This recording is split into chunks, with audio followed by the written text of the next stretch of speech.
Guys,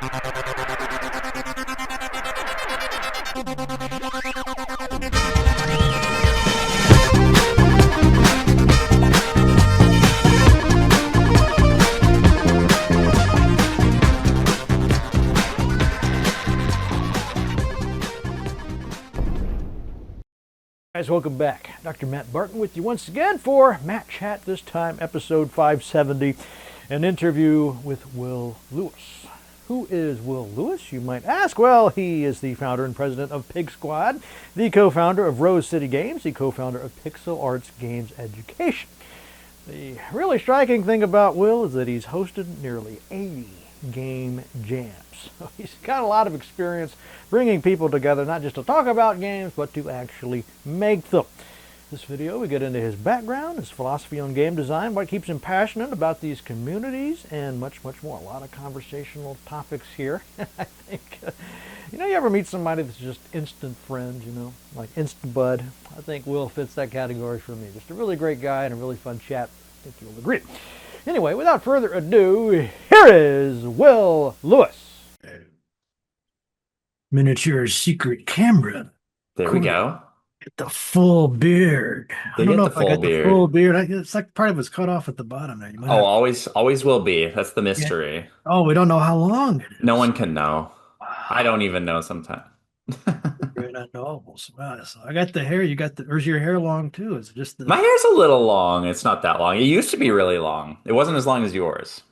I got to get that beard going. How long did it take you to grow that thing? I mean, I've had it for 8 years. No, longer than that. I've had it for 14 years now. Whoa, 14 years. Yeah, so keep it. I mean, I trim it up every once in a while, keep it going. Yeah, that's right. Like the part of Matt Chat, we do a lot of fashion and beauty tips. Oh, of course. Yeah. You got the. Is there like a beard oil, a beard conditioner? Is there something that I go back and forth, but nothing right now. All natural. Looking really sharp. Thank you. You play guitar a little bit, right? For a little ZZ Top extent. Oh yeah, classic comparison. Haven't heard that one today. I bet you. Yeah, so we got a lot to talk about. I don't know what That's you want right. to jump into here. I know you want to start with we could talk about your personal background. I guess we've kind of been doing that already, but yeah,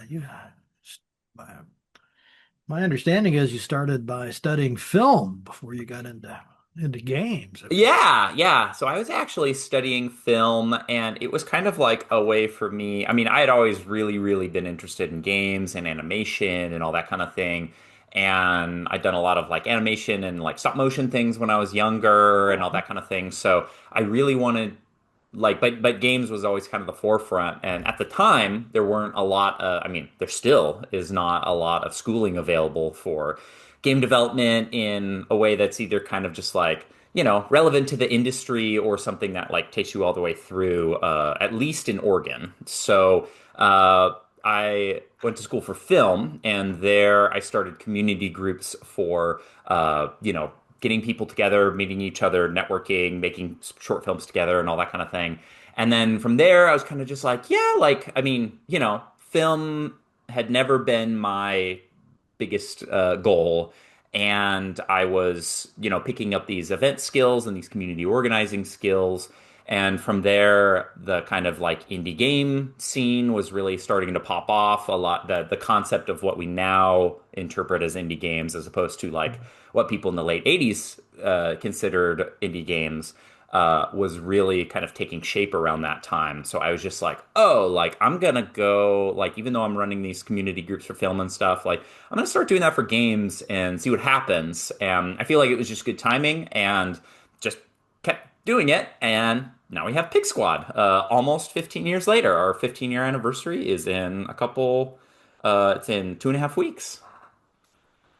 Yeah, May 30th, I believe. That is going to be the PIGCon. PIGCon. We were going to have we were wanting to have PIGCon as close as possible to the anniversary, but we had to do it a little bit later. The anniversary is on May 3rd, actually, or sorry, April 3rd, actually. So that is very soon, really coming up.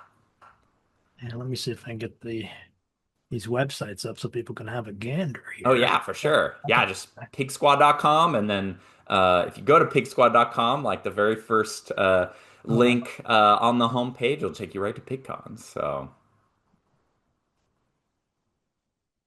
okay, this is what is pecan? there it is, Okay, baby. third try. Time is the charm. That's right.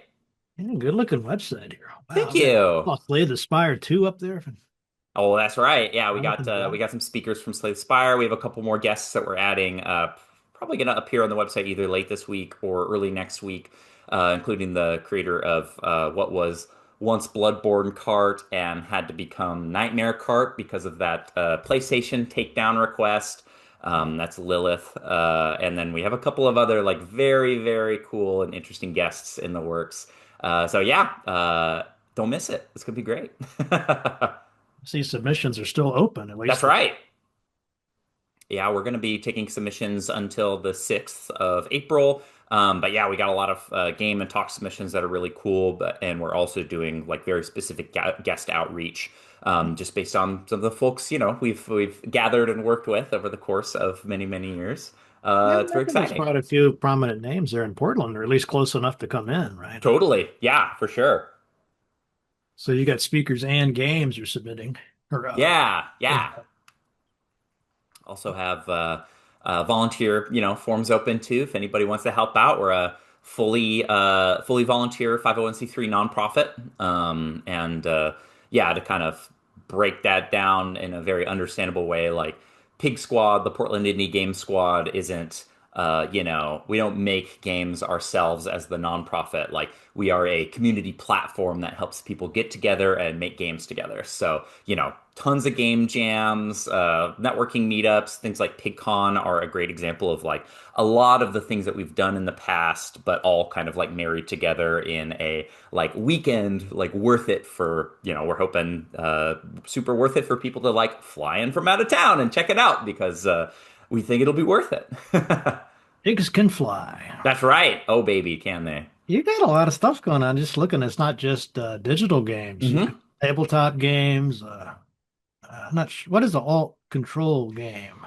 Yeah, so all control games are typically defined by just anything that is using an alternative controller. So, one great example, one kind of like classic example is this game called Line Wobbler, where just the basic concept is that you are a character represented on a string light, and the only control is a lever that you use to send your character out. And when you are not pushing the lever, your character is retracting, and you are kind of trying to delve deeper into, conceptually deeper into this line of lights.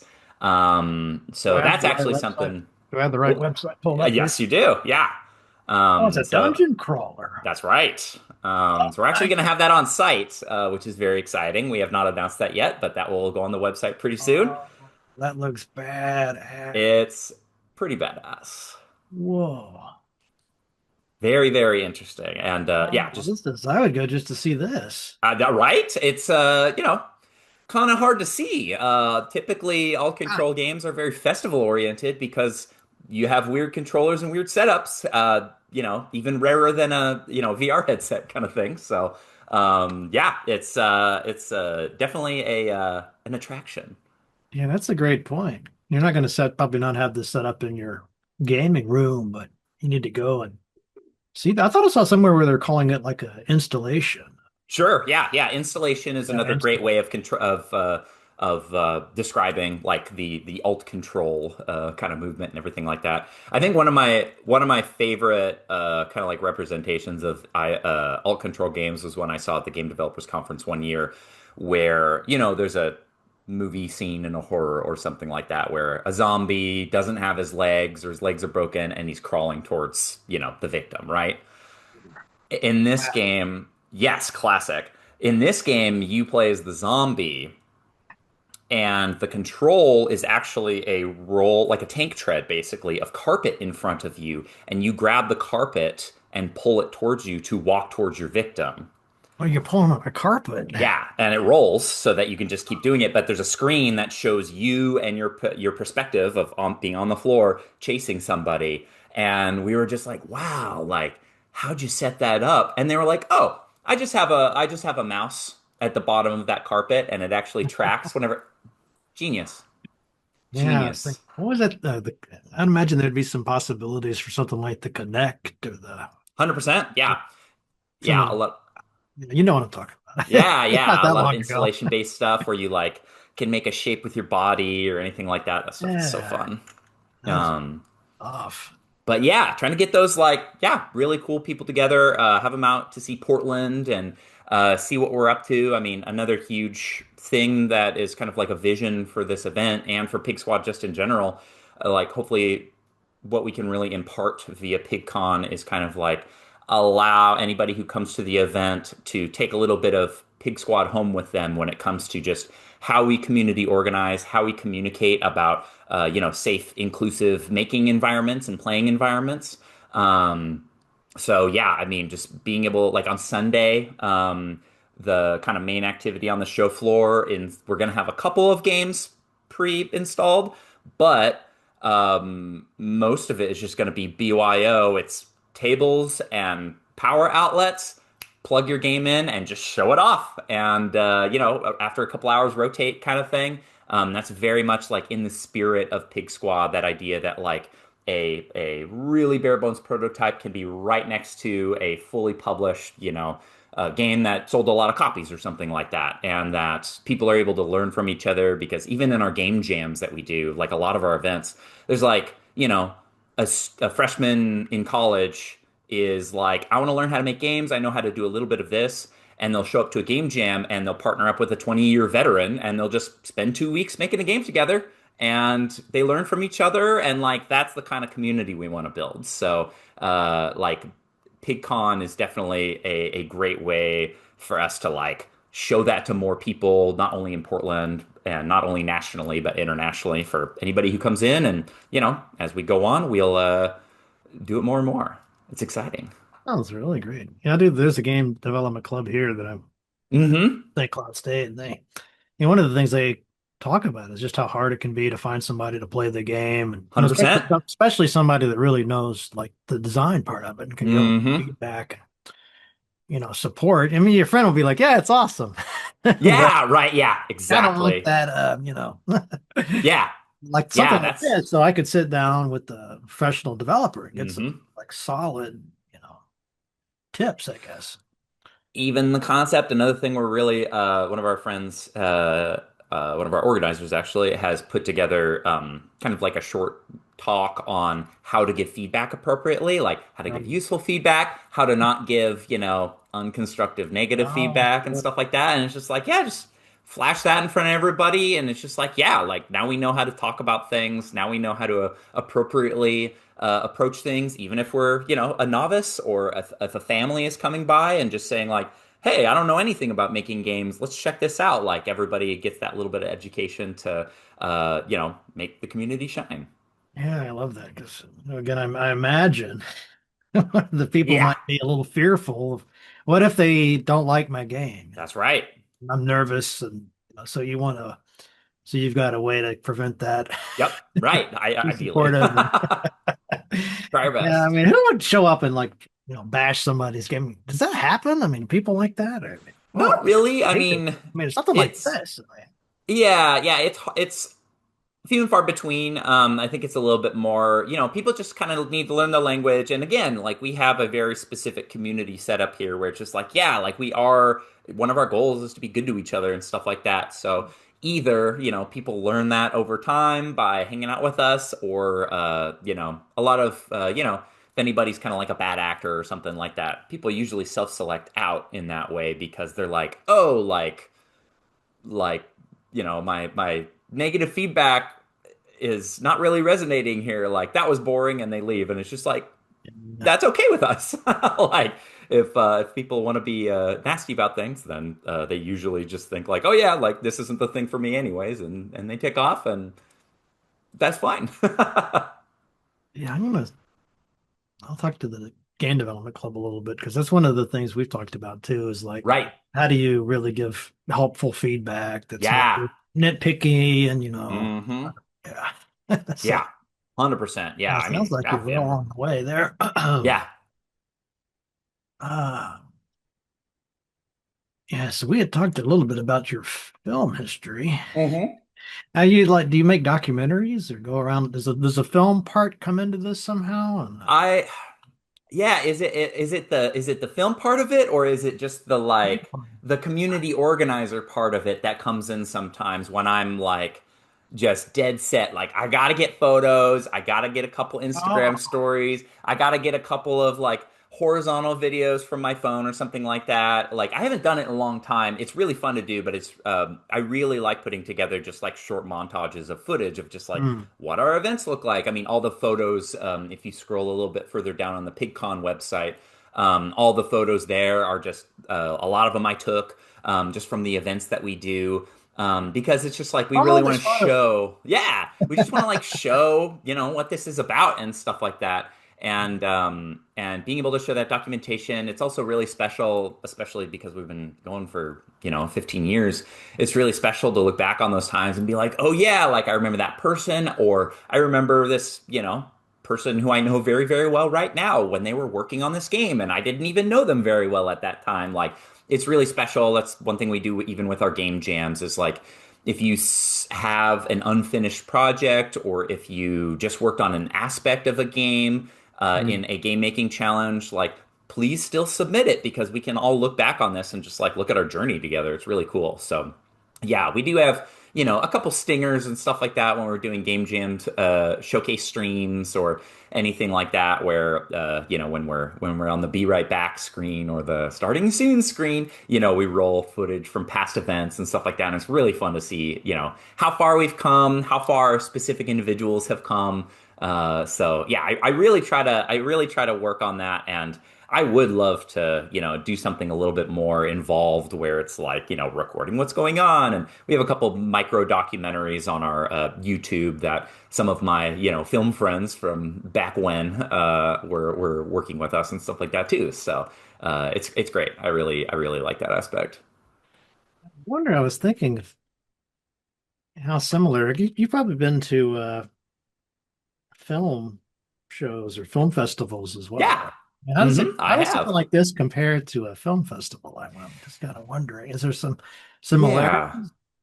Sorry to Yeah, be I think hung up on film. I'm just No, that's cool. Yeah, no, I think there's a lot of similarities in that it's kind of just like the concept of a festival and that potentially, being a competition or something like that. I think stripping that away, like the existing element of just like we are here to focus on people's work, we are here to, give critique on people's work. We are here to like the filmmakers are there to also understand how people like understand their work and stuff like that. So I think that's a huge comparison there, just that like creative element of like not being able to just take your creative work and kind of hoard it in a way, like this is my thing, I worked on it, I made this project, and especially now, like I release it into the world and people play it, but other than maybe a written review, you don't have an understanding of what people think. And I think that, you get the gasps in the theater, or you get the I don't know, the people walking out or any of those kinds of things, and oh, and you think like, okay, like I know what people feel about this. And I think that that's really similar with games. Of course, the concept of games being something that's like a little bit more interactive mm. is both a blessing and a curse because you have many different experiences where people can pop in, try it out, give you initial feedback to let you know, hey, is this worth playing for 2 hours? Hey, is this worth playing for 8 hours? But you got a 2 hour game that you want to demo. Someone might not want to sit there and play the whole game because there's other stuff to see, but also there's only one person can play at a time in some cases. So it's like how do you get that exposure? How do you make sure people can consume, like as many people as possible can consume what you're doing? Is that by other people being able to watch what somebody else is playing? Is it how tight your demo is, where it's just like, yeah, like how do you craft this snapshot of how your game should feel in like 4 minutes so that someone can play, be satisfied, move along, somebody else can play, and then you get more feedback that way, or you get more fans that way, or whatever else. There's a lot of different, there's a lot of similarities, but a lot of differences, right? I've never heard anybody talk about this before. Oh, I'm just yeah. sort of thinking about it. It's like a special sort of, it's almost like making a, like a trailer, I guess, or like a demo Yeah. reel or something. It's And then so you there's can't just that. dump somebody. You don't want to Exactly. sit somebody in front of your full game, right? You want to make Yep. a special, kind of an excerpt almost of. Right, right. And then you got to think about, in some cases, to get people to play the game in the first place, what does your what does your trailer for the demo, which is technically a trailer for your game, look like? There's this whole industry of editing footage of games to make them look enticing for somebody else to play. Some of that is also there's the challenge between showing like cinematic content, narrative content, and gameplay content in a trailer for people to understand just like what is it about this game that I should actually play, over time, especially with certain elements of like people running Kickstarters not delivering on their projects. Some people become more skeptical of, hey, if a trailer comes out and it is all animated footage that is not representative of the actual thing that I'm going to be doing when I play my game, is this something that I should even be invested in? Why am I excited about this if I'm watching, a unique representation of something that is not what I am going to get hands on when I actually purchase this game? And or, what's the mix of that or any of those kinds of things? Like that's also, just another step removed of like, you know, is that marketing? Is that art? Is that, there's all these kinds of questions about like how games are so multifaceted and how they eventually come together to make an industry is pretty bonkers. Yeah, yeah. I mean, that's been a problem for forever, I guess. I remember Yeah, having that's right. developers on, and they'll basically have this sort of almost a fake prototype running on like a super Sure. high-end computer, and they're like, "Well, that's it's not going to look like that on your home device." Right. That happens too, of But course. but Yeah. what can you do? Yeah. And then you think about some of the, interviews that you've done. I watched your Neuromancer interview specifically. Oh, That was a really fun one. And you Becky think Heineman. about, say that again, sorry. With Becky Heineman, you see the one Yeah. where yeah, she's so And like, yeah, like such a wonderful perspective thinking about from the developer's perspective. There's certain people with certain roles within a game dev company where they're just like, yeah, like if we're dealing with this IP or something like that, and oops, we don't get that marketing boost that we were supposed to have because we were supposed to be associated with a film that was supposed to come out, which, at the time was a much bigger genre than games. So like, did we miss out on that? All those elements come together to make a very interesting experience. And I think the even just the times of just like social media have very much changed. Social media for games marketing is taking a little bit of a nosedive over the last couple of years, with the kind of inception of Twitter becoming X and all those other kinds of things. So like a lot of people are like, how do I market my game? How do I get money? The industry is suffering right now because a lot of investors are keeping their cards really close. A lot of publishers are keeping their cards really close, even closer than they were before, which was pretty dang close. So yeah, it's a very interesting time right now, but it's also just been a very interesting industry the whole time. yeah, there's a lot to get into there. My Yep. God. This idea of maybe I shouldn't show my game because somebody might see it and take my idea. That's an interesting one too. Yeah, that goes back and forth, and I have never quite been a believer in that perspective. I used to, but then after getting into the industry a bit more, I wasn't as into that. And I think now there is actually an application of that, but it comes a little bit more from like a game really making it, like doing really well. And then a lot of people making, I wouldn't call them clones at all, but I think that people are making games like very directly inspired by that and then saying, hey, like I made this take on this new genre that somebody essentially created and now I get a piece of the pie. And in my opinion, it's more that there's like enough room for everybody, Right. especially because like it's a hit-driven business. There's so many cases in which um, like you just should not depend on being the hit. That if you get a piece of the pie and everybody's sharing, like that is more than most industries can say too. Um, I do think that there's like that because of that concept of like, oh, are people like taking my idea or are people just like turning my product around and skinning it with their own thing for a profit? There's this conversation, there's this genre right now that people are that's heavily discussed. It's have you heard friend slop before? Friend slop. Friend slop.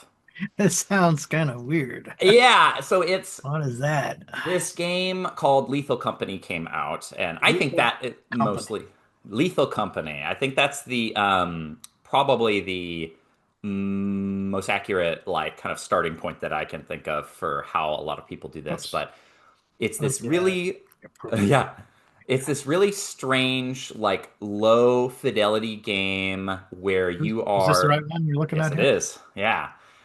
You are space folk, essentially, traveling to different planets and going into facilities and getting scrap from them to put into your ship and then fly away back to base and deposit the scrap back in your base.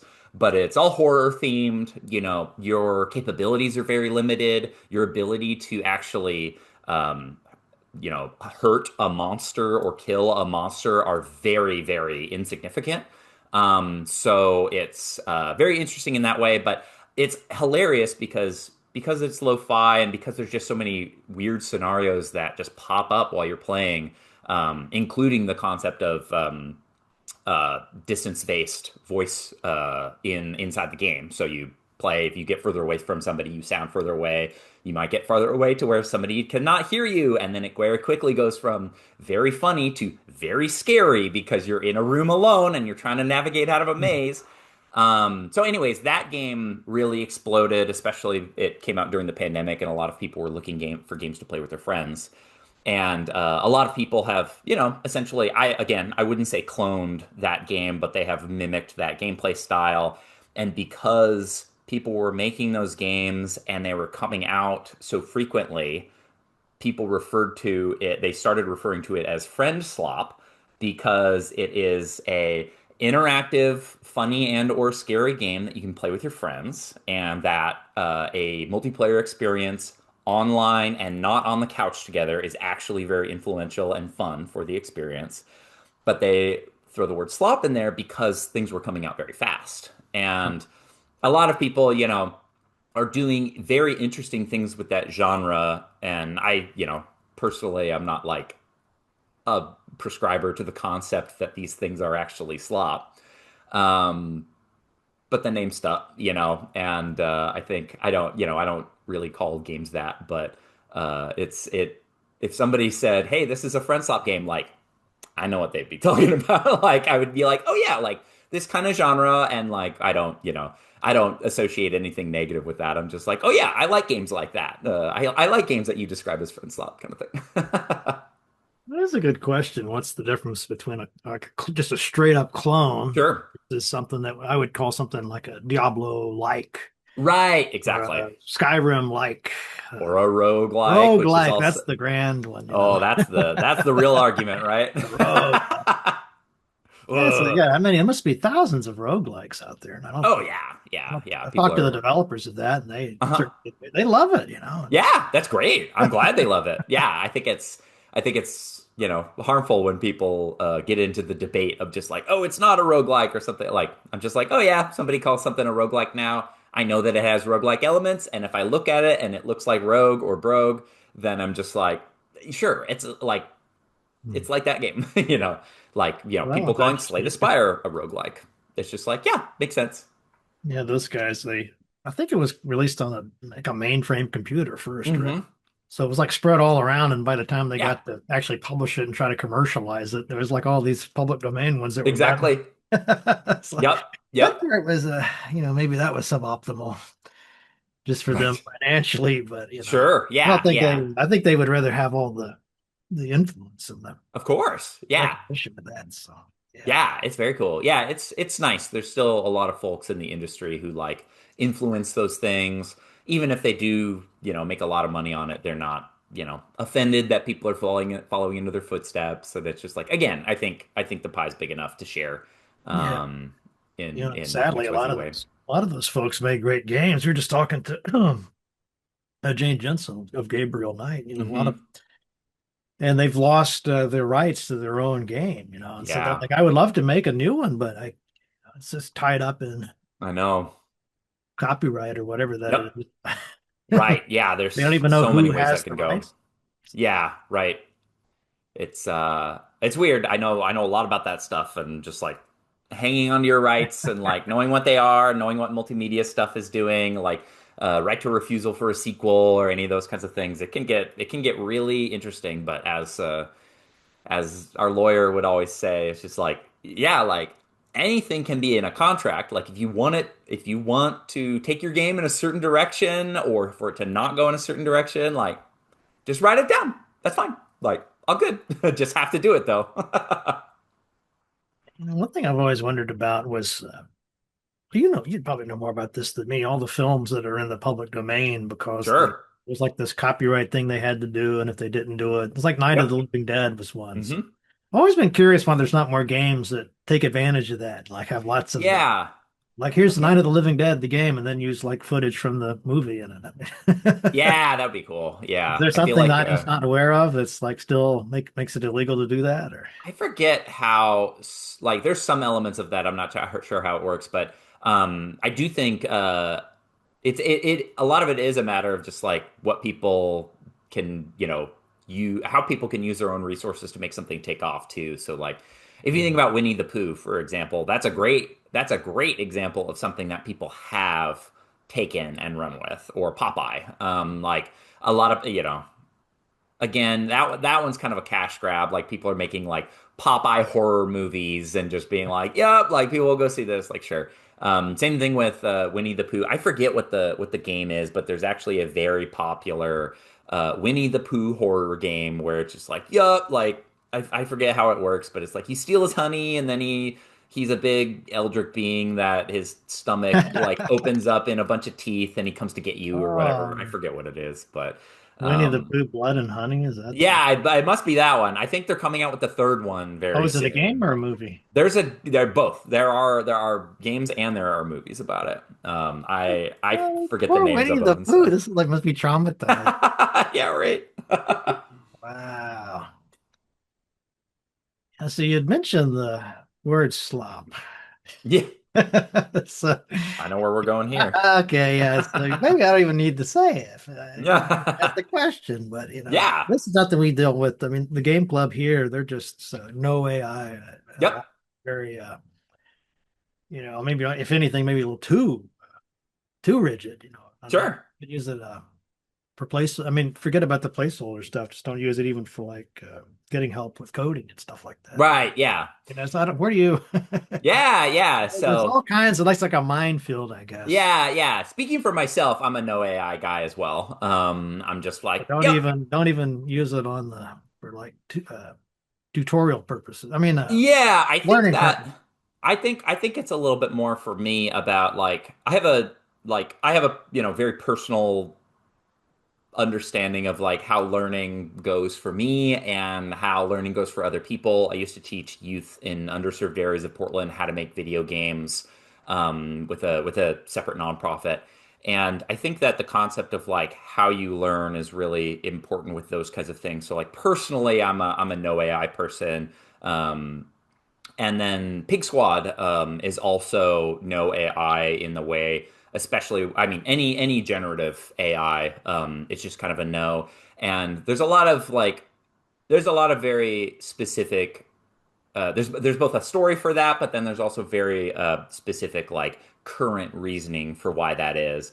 I think the kind of story and how that went is that a lot of people were really like curious about how XYZ organization that we were working with at the time, or any sort of like things were happening with like collaborators coming in and saying just like, yeah, like I want to do this, but like I don't need an artist because I'm using AI or something like that. And that was not hitting right in a community where the goal is to meet up and work on things together and all those other kinds of things, especially the argument of just like it's stolen art. It is, you can totally steal someone else's art style. remotely faithfully and sell something without their name on it or without them getting paid or any of those kinds of things. And so that conversation started us down the road of saying just like, okay, like community, what do you think about this? Like, like what we the Portland Indie Game Squad organizer team are hearing is that this is a no-go, but like, what do y'all think? And we had a big Discord discussion where like, 50 plus people were all talking about it, and it was unanimously like, we don't need this, like it's a no. And so we were just like, cool, like we're not doing this.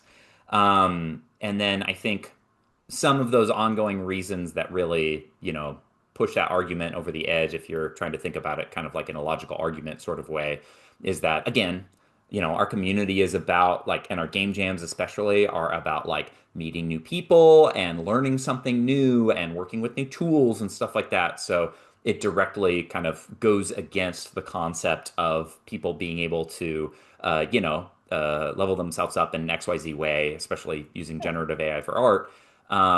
But then it also goes against the concept of like, especially that concept of like teamwork and, soft skills involved in working with other people.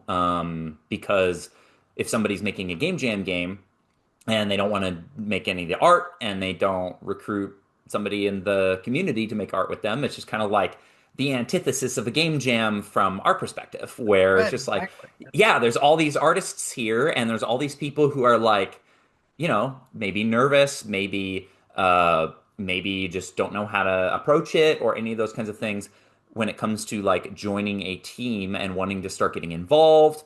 And if they are just replaced by a non-person, that's kind of just not what we do. So I think that those are kind of just like two really strong immediate reasons why it's very easy for Pig Squad to say just like, nope, not here. And Those are great reasons. Yeah. I yeah, was and thinking it's too. I mean, how many times have we heard? You probably do, I would assume. Maybe there's a programmer or a game mhm, designer that they've got a certain idea, but then they bring in right. an artist, and that artist is not just drawing only. I mean, they're going to have feedback and insights that are going Hmm. to, shape that game. And 100%. Yeah, the end, 100%. end product is going to be way better than that person could ever have done alone. Hmm. Yep, I totally agree. Yeah, the journey's the destination, man. Like, I totally agree with that statement as well. It sounds great. I'm glad that this was like unanimous. I was wondering if there's like a couple people that were like, no, no, I'm going to use it, or is it? Yeah, it was pretty dang unanimous. I would Oh, say the only people that were kind of arguing against that were folks that like really didn't come out a lot or like didn't or who kind of just like tangentially kept an eye on the Pig Squad Discord. Like I wouldn't be able to name anybody who comes out to in-person events or something like that who is for the use of AI. And of course, maybe they were scared away because people were saying no, and they didn't want to put 2 cents in. But at the same time, it makes sense. And I personally very strongly believe that anybody who follows that same mantra will learn more, be happier, create a better product, all the above. yeah. I mean, one of the things we do, I'm an English professor by Yeah. grade, so it's just a huge thing. It's like every day we're trying to figure out how do we deal with this sort Ooh, yeah. of course, for me, it's essays. Oh, yeah. You just see it all. It's And rampant. can you Yeah. even tell that Difficult. somebody used it or not? And Hmm. want to get into like, we can't just accuse somebody. We don't, Right. it's not very clear, do they use it or not? I don't. Right. And then You have a way to tell? So, not that we have anybody would, ways. but Yeah. would you, is I there, mean, it's pretty easy to see in some ways. It's easy to hear in some ways if people are using AI generated music. It's usually that we can tell. And I mean, if it's a matter of somebody submitting to a game jam and like one asset is AI and like we don't catch that, like it's again, it's a fully volunteer run nonprofit, and our goal is to just like keep people learning and stuff like that. And I feel like if we don't catch it, like one, it's kind of not worth our time to like investigate everything. But two, like maybe someone learned enough, and shame on them. And I think they didn't get the best experience. So there's that. Like I think they're I What think I worry they're about more than anything now is yeah, that it's like being built into all of the development tools and things, right? So it's like they're right. in Microsoft Word. Yeah, yeah, I'm like, oh no. yeah. You got Turning somebody off that's like, I don't want to use it, but that's like, okay, you know, how do I but not use it sometimes? Yeah. like, how do I avoid it? It's like it's almost a Hmm. task. It's a skill of like Yeah, right. I know. the use of that. Yeah. Yeah, Gemini is a little hard to turn off in your Gmail. I will say it. A lot It of took me people quite a using second to find DuckDuckGo that. now just for that purpose, Right. like trying to get Yeah. away. Because you do Oh, it just you know. you're just trying to do a regular Google search, right? And then Yeah. you just Exactly. not Yeah. okay. I don't want glue in my mac and cheese. If you know that story. Yeah, I was my wife is we like she's a crafter, like arts and Uh-huh. crafts stuff like that, and it's not quite the same, but like at these craft shows now, there's this tendency to have people show up with like the instead of handcrafted stuff, it's things from Temu. Yep. So they'll Yep. start with something from Temu and then like customize it a little. Hmm. And she's like, nah, I Yeah. No, we do. don't Yeah. know about that. I'm like, well, this sounds a little bit like what we've been talking about in games. Yep. Yep. Yeah, my partner and I do a lot of garage sales and a lot of craft fairs and all that other Oh, kind of thing. And yeah, you can spot the Temu stuff, the drop shipping and the AI printed like, bags and stuff like that from a mile away. And it's just like, I don't want to talk to you. Sorry. Like I don't care about that. Like bring something to the table, please. Like I want to see what you can make. Like it's the whole I'm point of like something like this, right? exactly. Yeah, I'm like a toy. I mean, I'm like a toy collector and stuff like that too. And it's just like, Oh, yeah, I want okay. to see what you can do. Like, there's so many cool, like especially like vinyl and resin stuff, and just like oops. Oh. That Uh-oh. wasn't a break at all. That was a metal coin, a metal challenge coin going around. But yeah, it's just like, yeah, cool. Awesome. Like, that's a part of the creative process and stuff. Like, look at this. Oh my God, look at this. This handmade like skull pin. It's metal. It's so sick. Thank you, Isaac. All that kind of thing. It's like, yeah, I want to see that kind of stuff. Well, what kind of tools you probably have all sorts of design apps that people are using uh, at the con, right? Or at the Yeah, yeah. People are whether they're using, more popular ones or they're ones that you yeah, recommend, or is there it's very cool. Yeah, I would definitely recommend for anybody getting interested in making games as a start to maybe start with something a little bit smaller. Something like Twine is a oh, Twine, yeah. yeah, it's a visual novel making software. It's really cool. It's really easy to understand. I am also just a huge fan of limits when it comes to creating something. I mean, that's why I think, at least starting a game jam by following the game jam theme is a really healthy practice because it's just like, oh, I got to challenge myself. Like what can I make under pressure or under limits and inside a box? So, inside a cube, cube pig. Um, but yeah, something like Twine, something like Bitsy, is really, really cool. It Bitsy. is, yeah, it's basically a one-bit art, one screen tile-based game creator or experience creator or whatever you want to call it. It can introduce variables into your game. There's writing involved in the game. There's the concept of like managing the size of your art, like your larger sprites have to be, made of multiple sprites, any of those kinds of things. There's a lot of really cool stuff going on there. Yeah, I haven't ever heard of it before. if you hit like, if you go back to home here, and then if you go to play a game, maybe you'll see a good example I like the little of. rat here.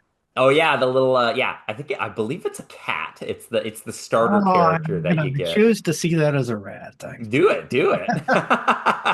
That's the Um, beauty of low res. right? Exactly. It's the imagination of it.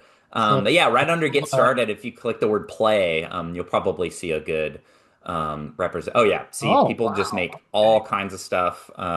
Some people like have messed with the tool to make it kind of like 3D looking and stuff like that. But yeah, I mean, just to look at yeah, hit Roomba Quest, whatever. Um, Where do you see oh, that you one? were just hovering it. It's that yellowish one in the Oh, middle. Roomba Quest. Yeah, let's check out Roomba Quest real quick. Just run that baby. It'll probably have music. Yeah. And then Okay, looks like it's oh, close my thing. Okay, let's try it again. There we go. Uh, Roomba Quest. Yep, that's tile screen. It's tile screen for all. And I believe if you hit Z, it's Z and arrow keys. So this is the format of the game. So they Oh, this made a kind of little reminds me two. like a Game Boy. Yeah, right? Some hair Some. you have to run over. It's Oh, I get it. So you're the little robotic vacuum that's cleaner. right. Oh, this game sucks. Literally. When it finally comes through and it's sucked into your bag. I think go south here. It looks like an open door. Ah, the door won't Door won't budge. budge. Move. Oh, I Maybe we. gotta Oh, maybe power if up. or like push over that broom or something. I don't know. I don't. I haven't played this one. This broom handle will be useful for shifting debris. There we go. I feel like I've heard of this game somehow. Oh, okay. Yeah. Maybe the There St. wasn't Cloud State that. Club was playing this. Mm-hmm. Or what did that say? The door won't Still budge. won't budge. We don't have the right tool quite. You gotta, no, Not the handle. Maybe it's one of these books. this book on physics requires a second reading. Oh, read it again. Or maybe a third. That's pretty good. Nearly got it. Just one more read. See, this is good this game design here, right? Because I'm See? having to click Yeah. on it. Got it. You make Ah, several. Oh, we made several modifications to our filters. increase your power. Oh, look at the way the power is shaking. Yeah. Yeah. Yeah, this is good stuff. Okay. Yeah. I You think are I get the idea. powerful I now. think I get the idea. Yeah. Yeah. So, I mean, yeah, just a great So something example like of this would be a great limits. game for the game jam then. Yeah, 100%. Exactly. Yeah, we have a couple tutorials on our YouTube for how to use Bitsy and stuff like that. So, yeah, Bitsy, Twine, I mean, GB Studio is like a Game Boy game maker thing. Like you literally can pop out a ROM and put it on a cartridge and play it in your Game Boy. Oh, Yeah. And so people are doing some wild stuff. what about RPG Maker? Is that one? RPG Maker's great. Yeah, I love using RPG Maker. It's a really great way to just kind of like prototype, get an idea. Like the way I phrase it is like if you're a beginner, it is a really good tool for you to get that your handle on what's going on. If you're a veteran, it is a great way to quickly prototype something, get an idea down, just like make it happen kind of thing. Very, very low setup required, all that kind of thing. I personally use VM. I forget what the version is that I've been using. I'm gonna pop Steam really What's the quick one so I they can use see. for all those virtual novels, or what do they call them? Oh, that might be Uh, RenPy. yeah, RenPy. Yeah, that's a RenPy popular is great one. too. Very, very Visual like novels. I don't know what I called it. yeah, yeah, yeah. RenPy is a great example of something if you're like using Twine and you kind of want to graduate. RenPy is really, really great for that. What version of RPG Maker do I use? I use. Yeah, there's a bunch of different ones. Oh yeah. Simple I enough for a use child. MV currently. There's another one. I think MZ is the more current one, and that one looks great too. I just have MV, so I use it. Um, so yeah, I would say that those are like really, really helpful for again starters to get in and like start understanding how to make things. And you can make some What incredible stuff. It's really cool. what about somebody that wanted to make like a mod for Neverwinter Nights or something? One of those like construction Yeah. ones with the built-in sort of mod tools. Yeah, mods are interesting because you can basically just kind of pick a game and then see what you can do to follow documentation and make something happen. So many people got their start making games, working with Doom or working with Warcraft 3 or Oh, any of those kinds of things. And it was because those tools were very accessible. Those people were very open about just like, yeah, whatever, like make another thing. I think that personally, like my learning style is like to take on something like Twine or Bitsy or RPG Maker first and then jump into something like that. Especially because those things are more like either tutorial or like documentation based, where you kind of have to know what you're asking and like be able to really look into documentation to understand like how somebody else is teaching you how to mess with this game. But once you just do it, I mean, that's the biggest advice I would have is just do it. Then you're really going to start understanding, you just build that muscle memory. I mean, I think about languages in like three ways. There's like Western languages, Eastern languages, and programming. Like you have to be able to learn how to talk to a computer and Right. have it understand what you're saying. But there's also different syntaxes. There's different languages within whatever computer program you're speaking with. And modding is just so happens to be that every game has its own language that you kind of have to figure out along the way. Um, but I would say that if you want to get into something like a little bit larger, Godot is really, really trending upwards. I've been It's hearing more about that. So that's like the people are moving from Unity to this. Yes. Yeah, good. Unity started, I mean, not only are they heavily invested in a lot of military contracts that a lot of people makes a lot of people feel real uneasy. But over Unity time, is what was that about Unity? Their military?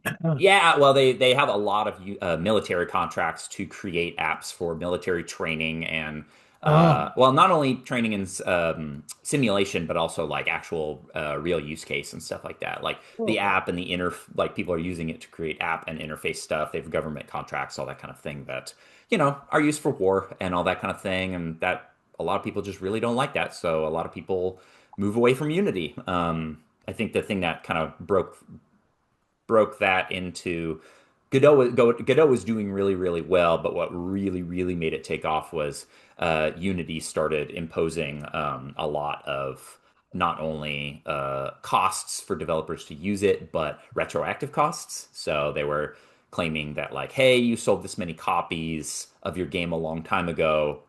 Now you owe us money because you made that in Unity. And so a lot of people, including the Slay the Spire 2 team, said nope. And Slay the Spire 2 actually trashed their Unity-based Slay the Spire 2 after working on it for about a year or two and just said, we're Godot now. And so now Slay the Spire 2 is fully made in Godot. Wow. Yeah, pretty wild. That is Uh, wild. Yeah, I know that guy had rubbed people the wrong way a couple times with this. yeah, Was it that monetization thing? yep. Remember That's what it was. that? He just Yeah, keeps on. Come on. So this they is like doubled completely down. free? Is it It is completely free and open open source source. too? So Wow. people Okay. are, and I mean, just to relate back to AI and its use for code and stuff like that. One big difficulty that Godot is having right now is too many open source contributors are using AI to generate their code and then submitting it to Godot, and Oh, it's not working because someone is not actually making it. And so the ability to kind of like approve new updates from the community to Godot has actually been weakened a little bit because people are using so much AI to contribute to the base of what Godot is. Um, but yeah, just an that's so anecdote there. frustrating. Yeah, it Um, is very frustrating. But yeah, Godot is super awesome. well, It is, can I ask you a quick question about yeah, this? yeah, So of if course. I know Unity, it's been Yeah. a while since I worked with that. So if I wanted to switch to this, is there like how different is it? I guess is what I'm wondering. Is it like, am I totally learning a whole new thing, or will I be Not able to? quite. I mean, the biggest problem you'll run into is that Godot will not for a sec. I mean, it's growing every single day. Will not have as much documentation, tutorials, etc. that Unity does just because of by nature of how long Unity has been around. So that is like some people's primary complaint about it. A lot of people were complaining about how it is not very compatible with like porting games to a Switch or to an Xbox or something like that, but they're working on that. It'll come out and it exists. It just isn't as fully fleshed as something like Unity is. All right. And then other than that, like it handles 2D way better than 3D, but again, that is another thing. Like unless you're making this like massive scale game in 3D, of course you probably want to use something like Unreal for that instead. But at the same time, if you're just making a lower stakes like 3D game, like Godot can be just for you too. the fun thing about Godot is that the way that Unity is it works. Basically, what the company has been doing for quite a sec is acquiring plugins that other people make for Unity and then integrating them into its software. And that's another complaint that a lot of people have about Unity is it's kind of just like a little too layered and piled on, and it's hard to find where things connect and where bugs happen with software that or plugins that have or haven't been maintained over time. Um, with Godot is an interesting one because Godot is made in Godot. There's GD script, which is a their programming language. I think it uses C plus as well. Might be C sharp. I forget. So if you want to go that route, you can.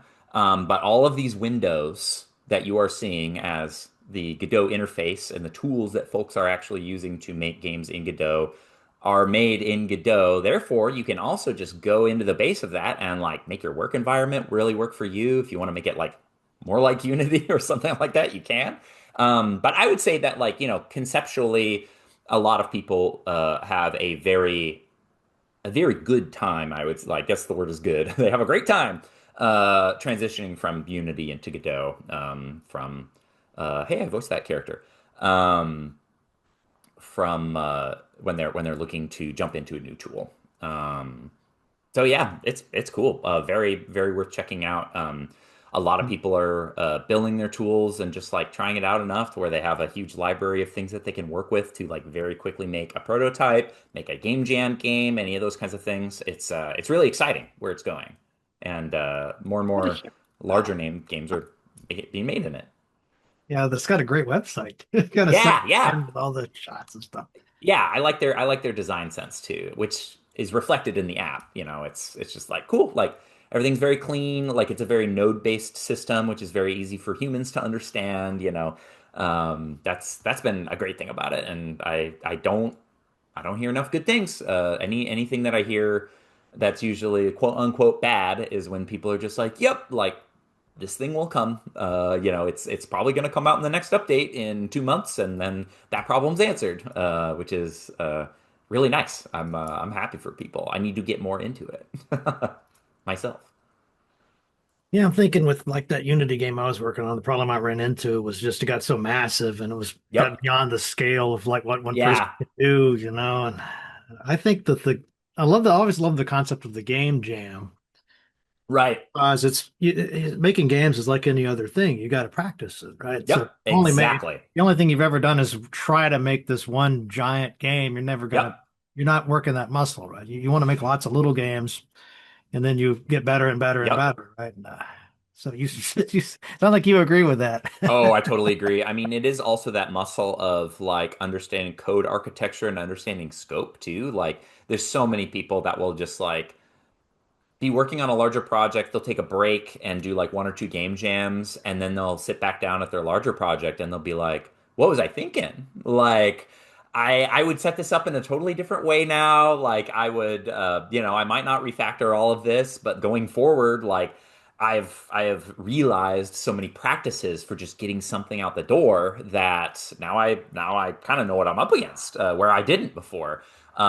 Similarly, they might look back at their old project and just be like, "Yeah, I wanted this to be a part of the Mm. project, but now I don't because I understand what I'm capable of, what this game is capable of, and or just like what the message, either design narratively or gameplay wise, should be for this game based on, there's the concept too of like having too many mechanics in your game, where it's just like, yeah, just do one thing really, really right. And people realize that during game jams a lot of the time too. It's just like, wow, like I made a couple games, real stinkers. Like you can play through them, like it tells a cute story, but it's a real stinker. But this fourth one that I made, like, I can't play enough of this 2 minute game. Like maybe that should be my big game. Like I wanna expand on this idea explicitly and experiment with it. I mean, I gave a short talk. I think it's on YouTube with on PIGSquad's site, PIGSquad's YouTube,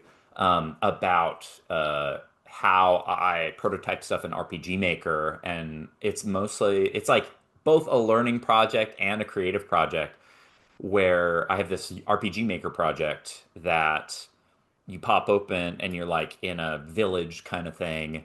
And you can kind of just like do one of everything. Like you can run over here and you can farm these little crops just over and over if you want to. Like there's not much more to it. You just farm crops. Or you can go over here and do a battle. Or you can go over here and watch a cutscene or anything like that. And the way I describe it is kind of like making a playground for you to just like roll around in and see what's going on.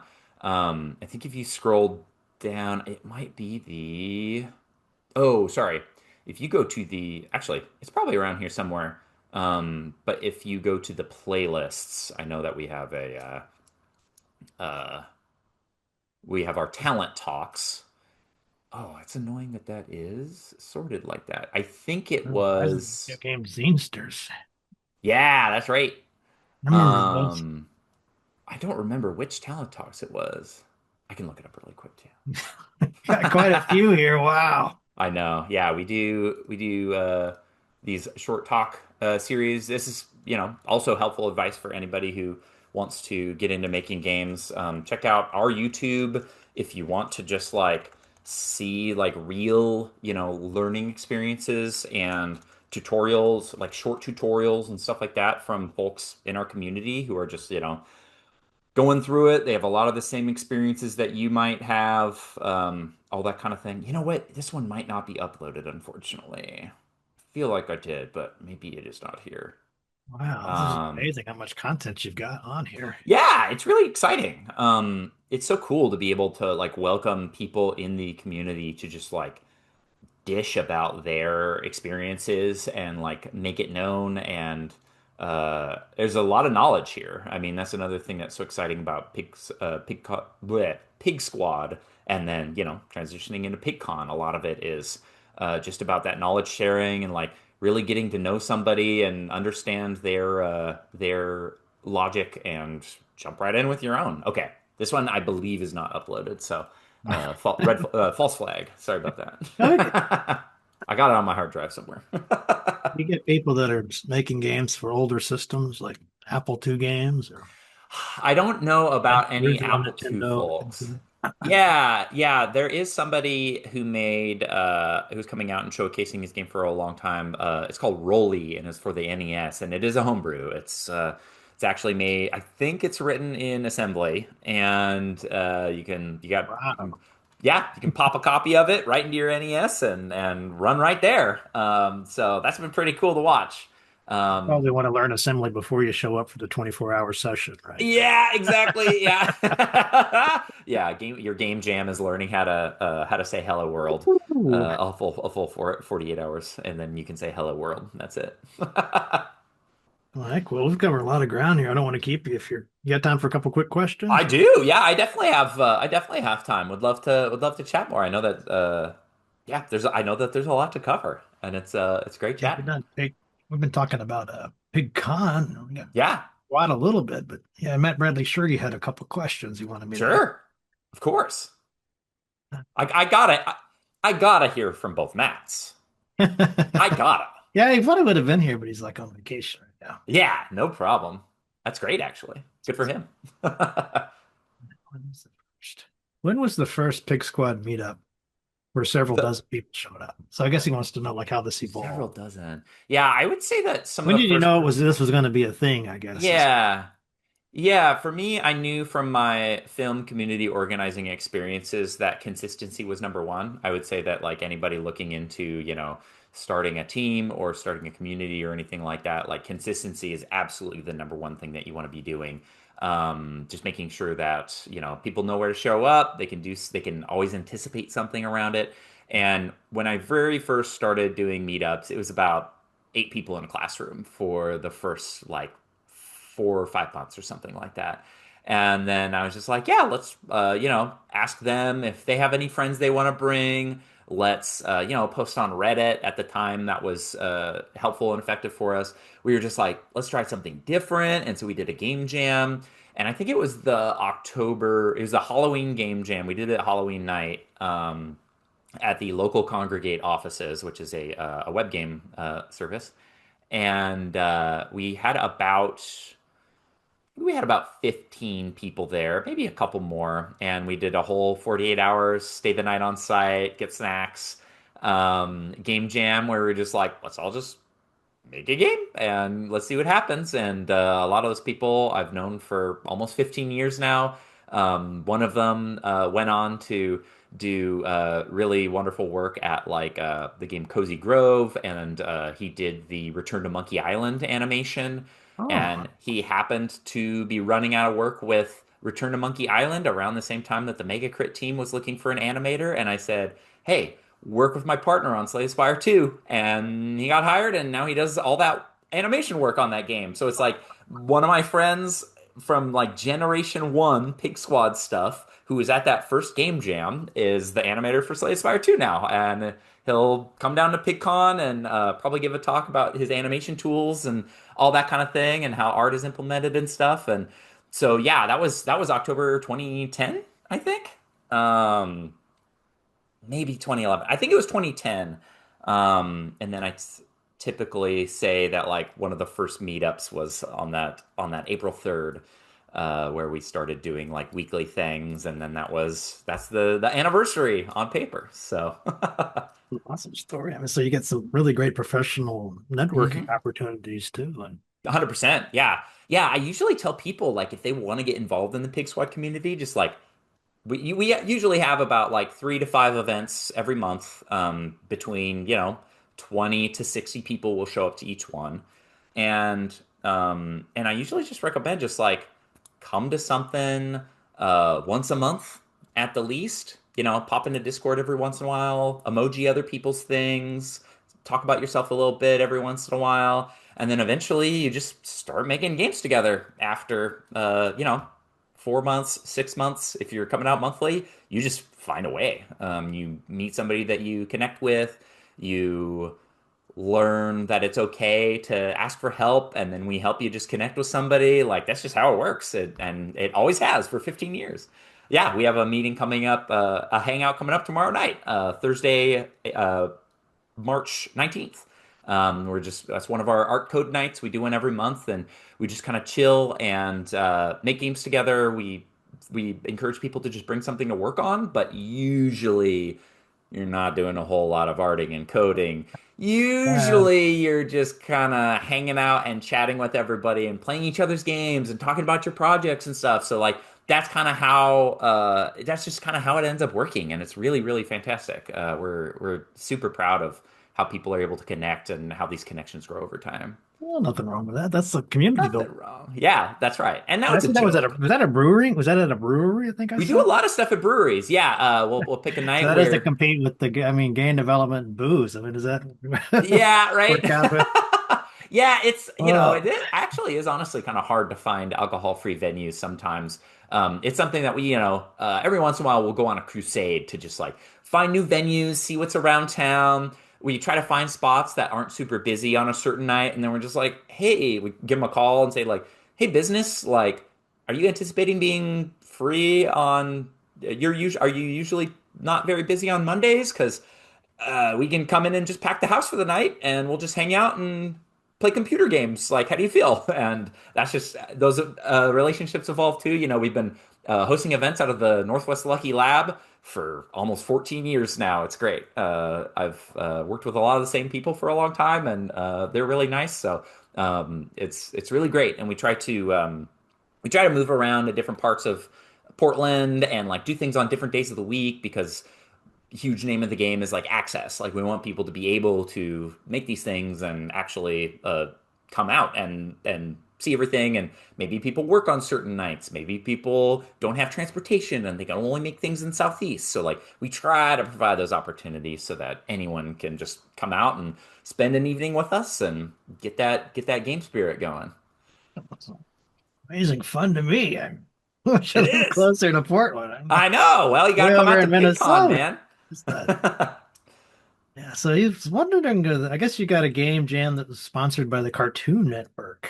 Does that sound familiar? He's wondering Yeah, how do you do that? that's an interesting one. So that was when it first came up. I was like, is this a Pig Squad thing? Is this a different thing? And that actually started a company that was a professional game studio that myself and my co-founder ran for 10 years. We kind of closed it up just last year because, again, the industry is very bad. So Oh, we it's still bad. it's still bad. Is it getting Yeah. worse or is it I'd say it's around the same. I do think a lot of professionals in the industry who I know would say it is getting worse. I am at least not seeing as many of the mass layoffs that we saw last year and the year before. So that to me means let's just kind of like things might be kind of, I mean, maybe not coming back, but at least being stagnant. And it's going to come back eventually, and we're ready. But yeah, Cartoon Network Game Jam I was working with some friends on a game that they were having published by Cartoon Network, and I was at PAX West with them one year, and we were gonna go hang out with the Cartoon Network crew because they knew them from working on this game, and I was just like, on the escalator up to the room where I was gonna meet everybody, I was like, what if Cartoon Network did a game jam? And so I just pitched it right there, and they were just like, oh, elevator that's an pitch? interesting idea. Like what you're saying about like this IP that we're working on might not work, but it might work for this other IP that we're working on. And so I just started chatting up with them, and it was the show OKKO, Let's Be Heroes. I should say the IP. They were very interested in exploring a multimedia first approach to its launch. Hmm. So, Double Stallion, a really cool independent game developer team that we've known for a while since then, was working on a game for them already. And we said, what if we just do a game jam where a bunch of people make a game? What if it's a what if it's a competition? What if the person who won the competition got a contract to finish the game and release it? Ooh. So we had about 200 folks in Portland. We rented a venue and we were there for 48 hours. And OKKO has a lot of different like superhero themed characters in it. So we made a trading card deck with all the characters, and no one knew the theme. They didn't even know about OKKO until the night that they showed up to the jam because it wasn't announced yet. The show hadn't come out. And the creator, Ian Jones Cordy and Toby Jones, Ian Jones Cordy stood up on the stage with a deck of cards that we made and said, "Hey, your send one team representative, each of the game jam teams that was there. There were 41 teams there. Um, Pick a card from this deck, and you have to make a game based on this superhero and the powers as described on their card." And so everybody got a card, and then it was just like make a game in 2 days. And the I thought like 16 teams were going to show up. There were like 41 teams that showed Oh. up. So yeah, so like Wow. the top 16 teams, their competition reward for winning in top 16 was to get funds, which were kind of equivalent to like work for the weekend kind of thing. So it was just like cool. They got a gig there while they were jamming. But then the winner was the Dynamite Watkins team, and Dynamite Watkins in OKKO was the superhero news reporter. And so the team that won got a contract as a three-person team, got a contract to make the game over the course of about a year and a half. And so they formed a dev studio and worked on this game for a year and a half, and it came out as a mobile game. And that is also the funding that I got from hosting the Cartoon Network Game Jam funded Rose City Games, and went on. That was my game studio for 10 years, and we went on to make about four games, and then we published one, and then we closed last year. So it was a great run. It was Oh, great synergy there. yeah, made some stuff happen. It was cool, and Funny there, Cartoon Network's got some innovation, I know, right? got some smarts now. And yeah, right? Oh yeah, yeah. The executive we worked with was very, very interested in trying really weird things, and that was really great. To relate back to your interest at the beginning of this conversation, the film stuff. Um, the other angle of this never aired, unfortunately, but um, I was able to also hire one of my friends from the film community that I used to do film work with. And he put together a local team and they shot and edited a 25-minute documentary on how the game jam was going and all that kind of thing. And they also put out 16 from the top teams, like 2 to 3 minute shorts on their journey of how they were making this game, like what they learned, all that other kind of thing. And it's really cool. And those are all on YouTube too. Those are under the Rose City Games YouTube account. You can see that 25 minutes mini documentary on the process for the whole jam and all of those 16 kind of like learning moment shorts from each of the teams that had their games picked as top 16. So yeah, that ended up being really, really cool too. That was a very fun, wild time. I'll make sure we put the link to your YouTube here so when they're done Of watching this, course. you're making this just the tip of the iceberg. I know, right? Yeah, a lot going on. Yeah, we haven't even talked about tabletop yet. There's so much going on, right? Well, it makes me hopeful, because I've heard so Yeah. many stories about like a lot of the layoffs and stuff like that. Hmm. What I'm kind of hoping will eventually come about is that It will. a lot of the folks will a lot of gamers will say, well, I'm kind of especially if this AI slop, if they keep hearing this, if that gets worse, they'll be like, I want something handcrafted, something that Sure. I can actually know the people that made Hmm. this game. And I'm like, indie. Yeah. Yeah, 100%. Here we And are, and yeah, man, it's that's going to be. Don't you say? I feel like that's going to be a thing, of and course. seek that out. Yeah, already there's a lot of people who are really excited about the concept of indie games. Like there's, indie game influencers that are, streaming or making YouTube videos on only indie game stuff. But a lot of people also don't realize that some of the big name games that they play are very indie in that way, and that those come as a result of innovation and people taking real risks and stuff like that. If you think about the game, like if you've ever seen Citizen Sleeper, like that's just a phenomenal example of a very small team, just kind Citizen of like Sleeper.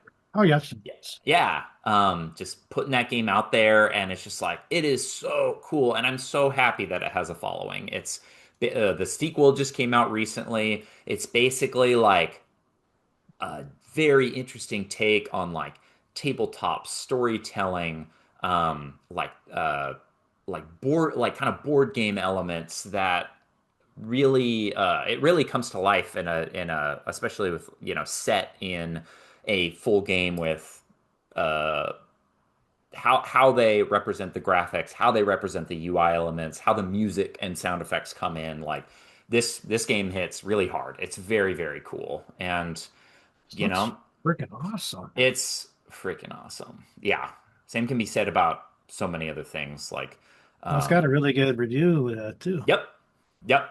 Yeah. And yeah, more power to him. It's so so cool. I mean, just thinking about so many other things. I'm just gonna like pop up. Let's see what kind of Cobalt Core, another great example of an indie game, small team, 3 people, that like did really well, but for a reason. Like it's a really fun take on a card-based deck builder. It's got those FTL vibes, which was kind of just like a little bit of an older classic by now. Oh yeah, I remember. I Um, never was able to beat that game. it's a tough one. I get all the way to the end and it Yeah, kicked yeah. my butt. Yeah, that game rips. It's so good. Yeah, so there's like stuff like that. There's also, people are making fast-paced, action games. People are making, again, like I said, kind of like digital tabletop games. People are making first-person games. People are making like just super freaking weird stuff that, you wouldn't quite expect to be a game or, experiences that you've never seen before. Thinking about a game like Inscription, which is full of spoilers. I'll just say like play Inscription sometime. Beat it. Like try to beat it as hard as you can, and you will be surprised by what comes at you and what you will experience. People are doing some very very cool stuff. Um, Is and this yes, it that's is. Inky Black card-based Odyssey? Oh yeah. Oh, there's roguelike. Yeah, we were just talking about that. That's right. Yeah. Um, Into a oh, place. it's so good. Um, it Well, that looks like a good old adventure game there. yeah, I can just because it's in the screenshots, I'll spoil that one part is that like one of the first things that kind of subverts expectations in this game is that you're playing a deck building roguelike against a character who's keeping you captive, but he's also like making a puzzle for you. And as you play the game, you find little elements that allow you to literally step away from the game table and walk around the room that you are trapped in and solve puzzles to, get new things into your deck or to figure out how to beat him or any of those kinds of things. And that's just like I guess all I can say without spoiling anything is that that's the first like Well, concept for a game. subversion of the oh yeah, it's that's like the first subversion for the genre, but you will be surprised playing that game. It's really cool. Wow. Okay, so I think we about run through all his questions. There's one here I think Sure. he would want me to ask. What? This is kind of a silly question. Okay. Go for it. I'm ready. What is the weirdest pizza you've ever ordered for at a game jam? Oh, we don't order a lot of weird pizzas at a game Yeah, what jam. is a weird pizza? Is that a Maybe he was at a game. He's come to a couple game jams before, so I wonder if he he gets served a remembers. weird pizza? I wonder if we served him a weird pizza is the problem. Yeah. Maybe all the other Um, pizza was gone. He got the yeah, exactly. Or it was old. Had a extra little thing growing on it. No, we don't do that. Yeah, maybe I guess I'll say Portland's got some good pizza. Shout outs to Pizza Cat, Baby Doll Pizza. Um, uh, Sparky's has done us well. That one's a little bit more common knowledge, but that it's served us really well in the past. There's some real good pizza in Portland. I think is it here? I can't get it wrong. I think let me see if it's Baby Doll or if it's Pizza Cat. I think it's Baby Doll. pizza cat. Pizza Cat, Kat. Um, Oh, you that's know making what? me hungry. Oh baby, yeah, it does. I actually had a Korean barbecue pizza last night, which was pretty good. But that was from Milwaukee Pizza Co. in Milwaukee, Oregon. Oh, look at that. Oh, look at that. Yeah. Oh, you know what? I think it is Pizza Cat. How do you feel about pineapples? I do it. I'm in. Yeah. Personally, here's the deal. I don't quite enjoy jalapenos are like probably my least favorite pepper, but it is because of the flavor, not because of the spice. I'm just a little bit like I'm not quite a green pepper kind of guy, but the jalapenos on a pizza with a very spicy pepperoni and a pineapple to balance it out. I really like that. So, That's good. I don't know. I don't Yeah, know. I wouldn't consider that weird at all. I would love. Okay, good, good. You must be a pineapple What's fan a as weird well. pizza? I mean, we got like House of Pizza here, and they've got like some cream cheese and sardine, Yeah, like stuff like that's that. a weird one. Yeah. Via Chicago is so good. They do a deep dish. That's just like it's just a fat piece of pizza, and we are very excited about this. Actually, we probably had Via Chicago when Matt was at the last game jam he was at. I think I remember that. I have a good memory for that for stuff like that. Oh, Um, but I can't find the actual menu item at Pizza Cat or you think they would maybe deliver Baby here Doll. to St. Cloud, Minnesota? Like, Um, that might be maybe if you a got a, extended range. Yeah. I don't, I you just got to ask if they got those insulated pizza carriers. That's probably all you got to do. Oh, yeah, they got baked goat cheese there. Yeah, that's the good one. I can't find it, but there's one that has I believe it's pepperoni, onions, garlic, and dates. And Dates. ooh, it's good. Yeah.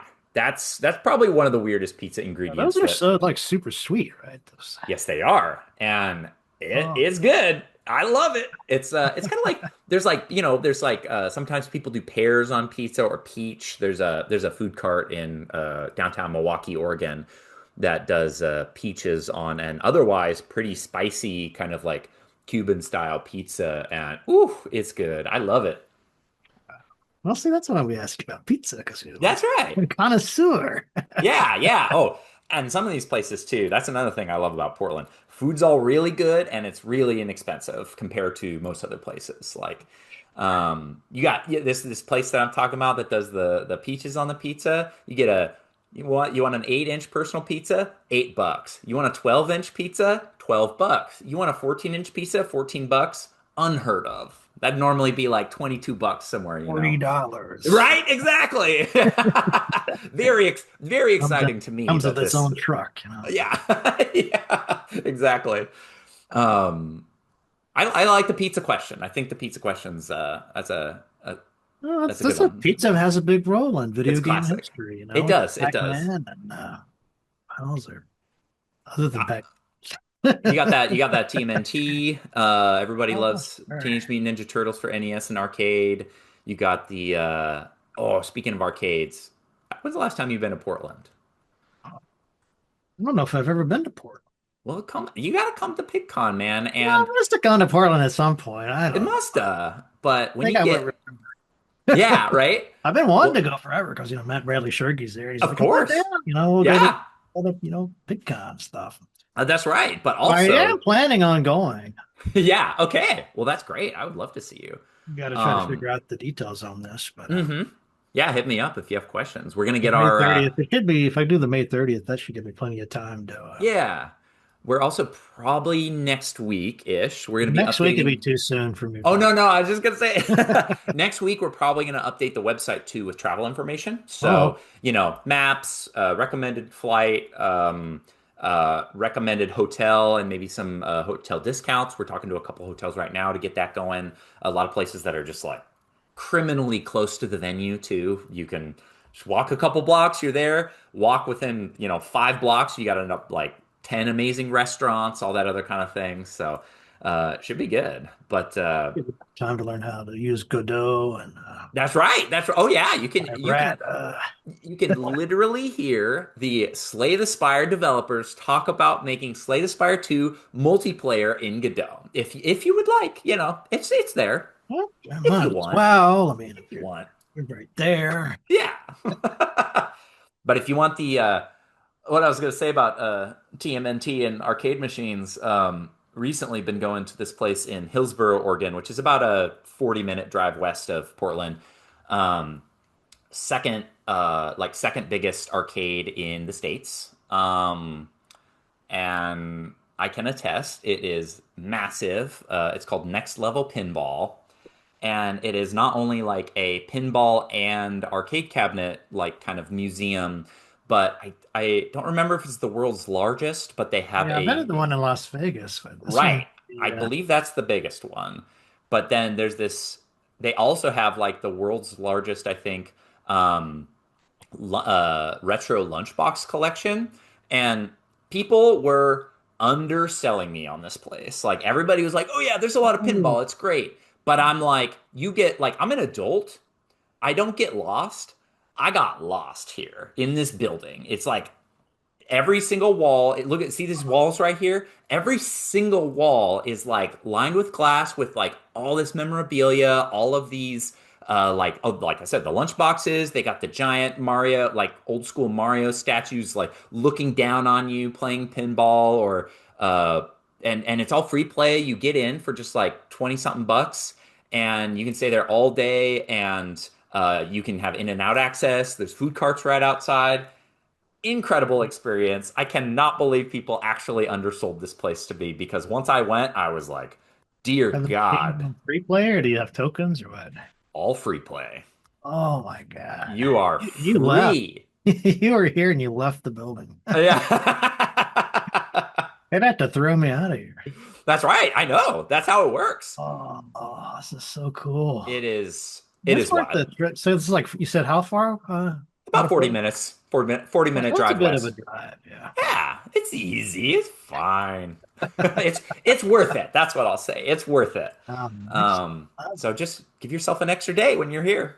Gotta spend at least for me it's like a 4 hour minimum. I can't go less than 4 hours when I'm there. well, I mean, it would take that long just to play one ball on each pinball machine. I Those think machines are probably a challenge to me. Can you imagine having to maintain all that? oh my God, I know. This guy, yeah. This collection it's pristine too. Like it's obvious there's a lot of care put into that place. Like most of the machines you walk around and you look near the flippers of the start button, they're all signed by like one of the artists or the person who designed it or something like that. It's like it is incredible. It's very cool. And my, I see those eyes. You're getting excited.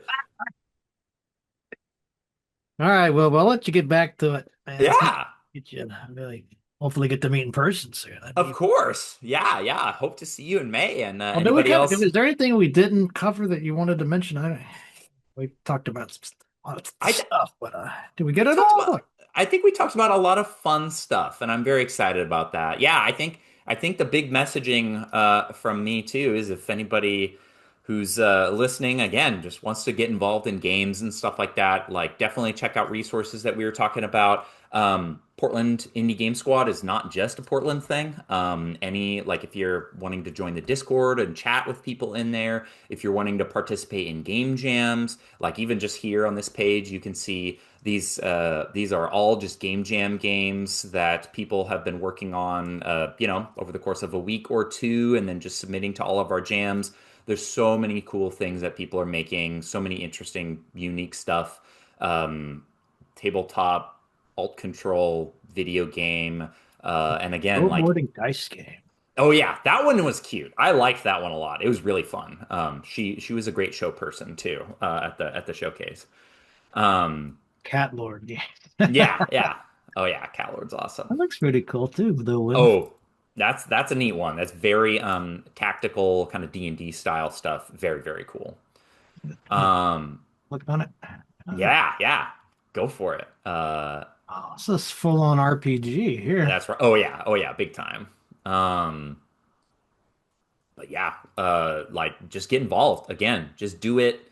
And then if you want to come to PigCon, check that out. It's going to be a really good time. If anybody, even remote, if you live, halfway across the world or halfway across the states, doesn't matter. You can participate in any of our stuff online too. We have a summer game jam series where we do one summer game jam every summer month. So we have one in June, one in July, and one in August. Those are called summer slow jams. And so if you want to get jamming with us this summer, that's going on too. It's a good time. We have a lot of fun together, and like I said, like there's these like lifelong connections that are made between people who are just like continually uplifting each other, not only in person but across borders, and it's an amazing experience to be at the center of it. So highly recommend anybody either get involved with something like Pig Squad or your local community, or if you want to start your own community, ask us for advice because we would love to help. Great spokesperson too. Thank you. Really selling this well. I've learned I it want was to go. a I'd say that. I'll tell you yeah, that. yeah, that's Oh, right. good. Yeah. Yeah, I'll count you in. Oh, Yeah, if you Matt want to do a Chat. game jam with us this summer, hit us up. I can help you find a team. Wow. I take you up on it. Anybody that's really good with rats? That's the question. Oh, there is some rat. Actually, I there was mean, a I've got game. a thing for rats. I got whatever game I do has to have rats. There was a game that you scrolled past called Rat Stew, which Rat stew? I scrolled is past that? yeah, you did. It's a multiplayer game you can play online. You're a little wizard and you run around. There's everybody's little wizards, and you're in the sewers. You're just hunting down rats and putting them in your little cauldron. Whoever has the most Oh, I rats at the didn't end scroll wins. past that. Where was that? I Let me see which jam that was. I think I would think have. it, Oh, maybe rat you. stew? I think it was called Rat Stew. Let's I see. would have clicked Yep. on. Yeah, yeah, you're right. You didn't scroll far enough. If you scroll down to August 2024, you're in August 2025 right now. Oh, one more. Oh, Oh, wait. oh, this There it is part. is. Oh, Rat there's two Stew. parts to it. This is Yeah, like a yeah. They sequel. submitted it to two jams, and Anybody familiar with the game Peak? The developer for Peak made this game, so that's really really cool. Dunk the Rats, Rat Princess, Rat. Oh, I got to meet this person. I think we're on the He's same awesome. wavelength. We're on the same wavelength there. There you go. A half-baked sort of functional multiplayer game for up to 38. What? 38 players? Yep, I think we did. I think we only did like 8 or 10 when we did the showcase stream for this game. But yeah, let's get it going. Let's get Rat Stew Crew.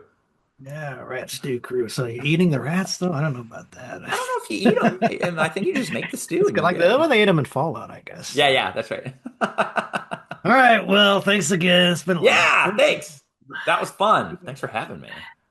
Talk to you soon. Bye. Mm-hmm. All righty. See ya.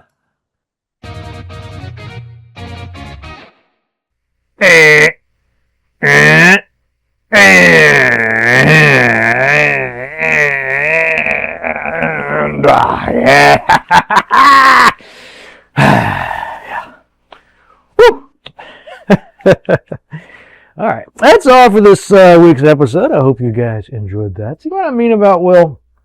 A really great guy. And I want you to study him because, he's, even when he's talking about controversial stuff and he's got a strong opinion on it, he doesn't get nasty, he doesn't get name calling, nothing like that. He's just pleasant about it. And I think just that's a good way to be, right? It's more persuasive. You can study that when you're thinking about building a community and how you want to deal with these sort of hot button issues. Anyway, thank you for being a Matt Chat supporter. If it's watching the video, maybe you want to take that little extra step to clicky on the like button or that little subscribe button, the note, a little bell thing, or maybe you just love the channel. You just can't get enough Matt Chat. So if you're that kind of person, a really cool person, go to that link in the show notes to the Patreon site and become a paid member. You can join the Discord. You'll be upgrading your life in so many ways. It's truly impressive. You'll find yourself in very good company and with a lot of gratitude from Matt Chat supporters and myself and Matt Bradley Shergy. So please, don't wait. Don't hesitate. Go to that link in the show notes. Actually, there's more than Patreon there. We got PayPal and Ko-fi and a bunch of other options. Whatever you do to support the show, just remember, we are grateful. We are very, very grateful. And you can't spell gratitude without a certain little creature that I love to kill. At least in the gaming context. But what about that news from the Matt Cave?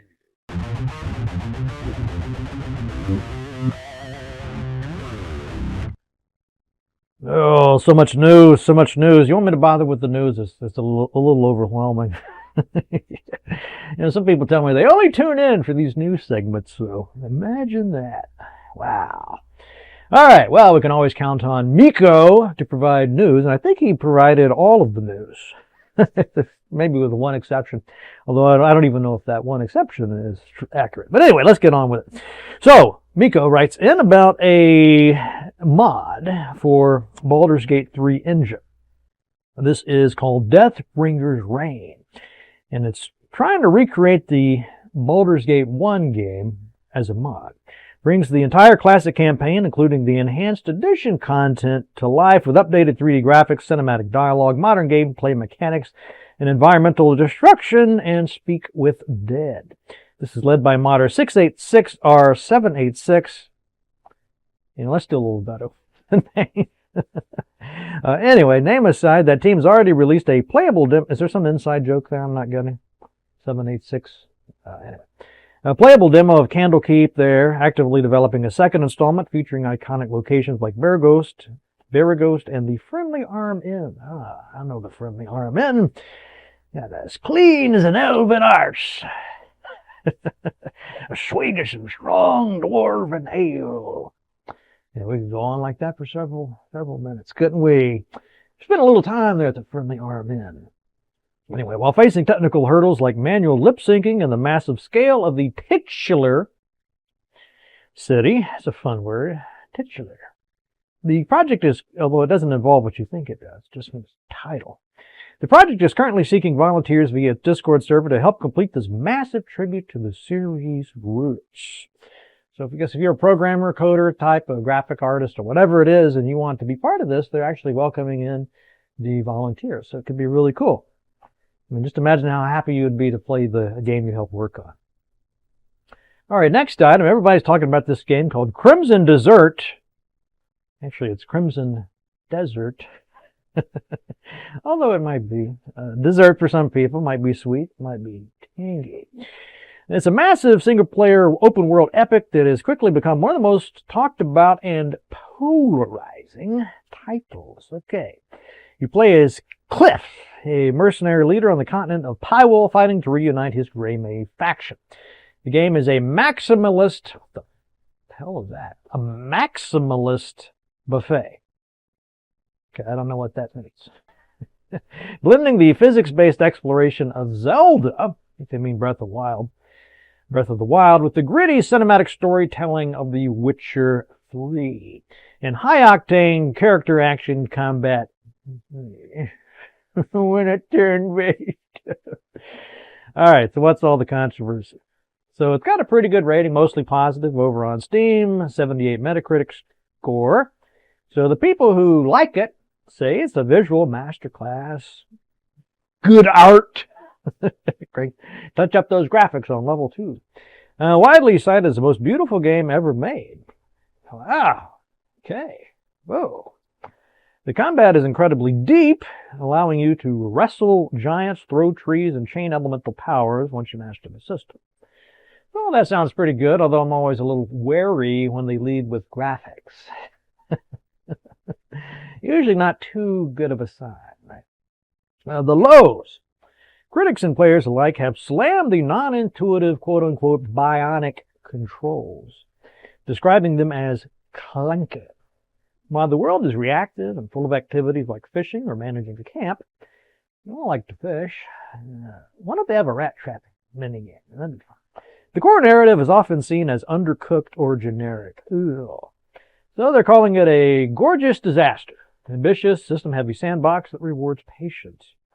The developers say it's like learning to ride a bike. Painful at first, but exhilarating once it clicks. Maybe it's more like riding a skateboard. All right, so I did read that they're making a lot of rapid updates to this, trying to figure out what's going on and listening to the fans and making some changes. So it might not be time to write this game off by any means, but if you're playing it or you played it, got some opinions on it, love to see those, share them in your notes. This is a pricey game. It's like $70 last time I checked, so it's a little bit much just to buy it, not for something that you might hate, right? So help set those fears to rest because it is a pretty big investment. All right, moving on. Whispers of the Eyeless, a dark fantasy strategy RPG where you play as the villain, a prophet tasked with rebuilding a forbidden cult to awaken ancient wood gods. Isn't like a casual game with that theme? Just came out. This isn't that. Okay, so it's been in early access for a while. Just launched a 1.0 version, March 17th. So, what did they do to bring it up to official release? Story is complete. Added the final chapters, bringing the total to 36 plus quests, multiple enemies. Cult management. Manage a hidden sanctum, recruiting disciples and ascending your chosen deity to unlock the upgrade. Tactical combat. Battles are turn-based tales, where you fight through hand-drawn environments. Well, that sounds pretty cool. 1.0 update adds 2 new mission types and 18 new enemy types. And then, of course, technical polish. The developers optimized the game to take up a 75% less disk space. That's still a thing people worry about. Oh, I don't have enough space. You know what you got? Too many videos. Or maybe too many videos. If you know what I mean. The game is currently available on Steam for $15.99, a 20% launch discount. All right, so that's the good news. The bad news is very bad indeed, at least for fans of a certain 80s action hero named Chuck Norris had very sadly passed away. So a lot of people are talking about that. I'm sure you've already heard that sad news, but I thought I'd spend a couple minutes here talking about some Chuck Norris games. So you probably figure somebody that popular will have some video games. So let's run through these quick. Chuck Norris Super Kicks. Awesome. 1983. Available 2600. Atari, Coleco, T64. Early action game where you guide Chuck to a monastery to rescue a hostage. In the little space, all the way to 2008, unless we missed some here. Chuck Norris Bring on the Pain. The mobile game, iOS and BlackBerry. Remember that? Side-scrolling beat 'em up, made by Game Loft fans, leaning heavily into Chuck Norris facts for humor. Then in 2017, non-stop Chuck Norris. Indie or Idle RPG, where Chuck automatically brawls with infinite hordes of armies while you manage his gear. Does Chuck Norris have gear? That's going to count his boots and his action jeans. Then there's a World of Tanks Holiday Ops from 2020, featured as a special guest and unlockable, was featured as a special guest and unlockable tank commander with unique voiceovers. That's pretty cool. I don't know, Chuck Norris and tank, sure, why not? And then 2023, this might be his final one, Crime Boss Rockhay City. So that has Norris voicing himself as a law enforcement official in this star-studded heist game. And then just to round this off, again, we're trying to give a little tribute here to Chuck. I got some of his comics too, but we'll just stick to the games. So anyway, that Super Kicks game I was mentioned up there was often sold as a double-ender cartridge, a unique piece of hardware with the game both means. Well, the license for the name expired. The game was rebranded as Kung Fu. That's a very different kind of game. Kung Fu Super Kicks. Again, very sad to see Chuck Norris go, but he sure did leave us with some great movies and some great memories. So, thanks, Chuck. All right, so just to keep up with the Chuck theme, I've got a quote from Chuck Norris that I think really, when I saw this quote, I kind of just had to step back a minute because it just seemed to be speaking to Yuck. Just pretty powerful stuff. Even though it's kind of something, resume. It goes something with that setup. It goes something like this. This is from Chuck Norris. A lot of people give up just before they're about to make it. You never know when that next obstacle is going to be the last one. Boom. Yeah. Yeah, well, I like that. You try to do some big project sometimes, and things don't work out too well, and start thinking, maybe I'm just not cut out for this. Maybe I should just give up. It's just never going to catch fire or whatever. But yeah, he's right. Maybe there's just one thing that you haven't done yet. And if you figure out what that is and do that thing, boom! Everything falls into place. So, yeah, I love that. All right, well, hope you guys love the episode. Should be back next week with some more content for you. So, why am I blanking on how I end the show? See you guys next week. Thanks for watching. And see you guys. There we go. That quote got to me more than I thought. Anyway, thanks for watching. Hope you guys enjoyed that. And see you guys next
Focus your eyes right on this.